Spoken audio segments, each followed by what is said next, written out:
Nous allons maintenant nous intéresser à la définition de la couleur en numérique. On a vu que notre appareil photo, qui est équipé d'un capteur numérique, était en mesure de capter les radiations lumineuses et de les convertir en RVB. Ce qui est intéressant, c'est que mon écran sur lequel on regarde cette image, lui aussi, il est composé de LED qui sont capables de reproduire des valeurs RVB. Si je regarde ici mon fichier, mon fichier est constitué d'une couche rouge, verte et bleue. C'est donc un fichier RVB. Chaque information est constituée par une couche de rouge, une couche de vert, une couche de bleu. Maintenant, si j'ai envie de travailler cette image en imprimerie, on imprime en CMJN. Qu'est-ce que ça veut dire d'imprimer en CMJN? Ça veut dire qu'on va utiliser une encre rouge, une encre cyan, une encre magenta, une encre jaune et aussi une encre noire pour pouvoir traduire et exprimer plus facilement la densité sur une image. Donc, plutôt que d'afficher cette image en RVB, moi je vais la convertir tout de suite en CMJN. Je vais dans mes modes image, je convertis cette image en CMJN. Vous voyez que maintenant mon image qui est affichée en CMJN, elle contient une couche de cyan, de magenta, de jaune et une couche de noir. Si je clique sur chacune des couches, je vois que j'ai des informations différentes aux informations que j'avais sur du RVB. Par contre, si je fais un POM-Z, que je rebascule sur mon image et que je bascule entre le mode RVB et CMJN, visuellement, on se rend compte que mon image ne subit aucune modification, qu'elle soit affichée en CMJN ou en RVB.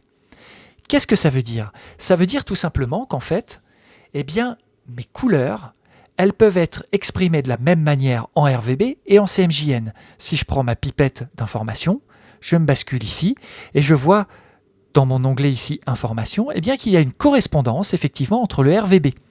Mon rouge qui est affiché, alors attention, je rebascule sur ma couche RVB, mon rouge qui est affiché ici, il s'exprime en RVB par les valeurs suivantes 202, 9, 40 et en CMJN par des valeurs correspondantes qui sont 3% de cyan, 99% de magenta, 79% de jaune, 13% de noir. Qu'est-ce qui va sortir de cette information? Ça veut tout simplement dire qu'en fonction de la destination de notre image, on va pouvoir exprimer la couleur d'une manière différente. Sur mon RVB, sur mon écran RVB, j'ai 3 couches de couleurs, ça correspond parfaitement à l'affichage de mon écran. Si au contraire, je veux imprimer sur une presse, en imprimerie, je vais exprimer maintenant ma couleur en CMJN.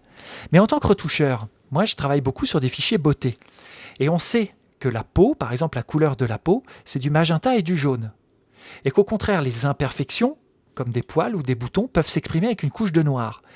J'aurais tendance en tant que retoucheur à convertir mon image en CMJN pour pouvoir la retoucher plus facilement puisque je vais pouvoir corriger les boutons en travaillant uniquement la couche des noirs.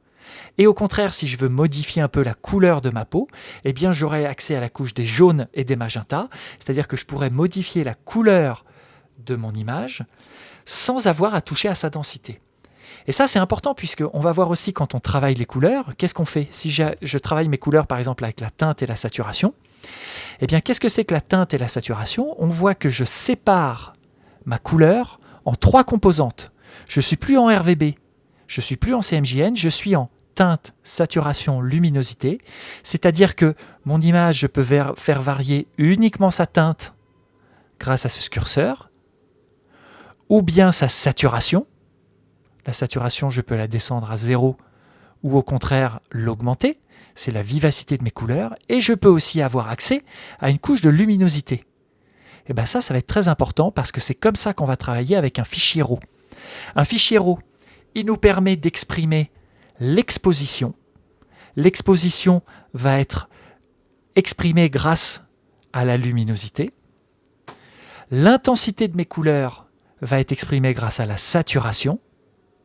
Et ma couleur va être exprimée vis-à-vis des teintes. Et ça va nous permettre de travailler beaucoup plus facilement un fichier RAW puisque le fichier RAW, son intérêt, c'est qu'il est adapté au langage des photographes.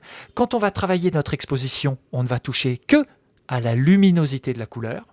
Et au contraire, quand on va travailler par exemple notre balance des couleurs, on va travailler uniquement la teinte de notre image sans toucher à sa densité. Et ça va nous permettre d'être extrêmement précis et surtout de parler un langage photographique.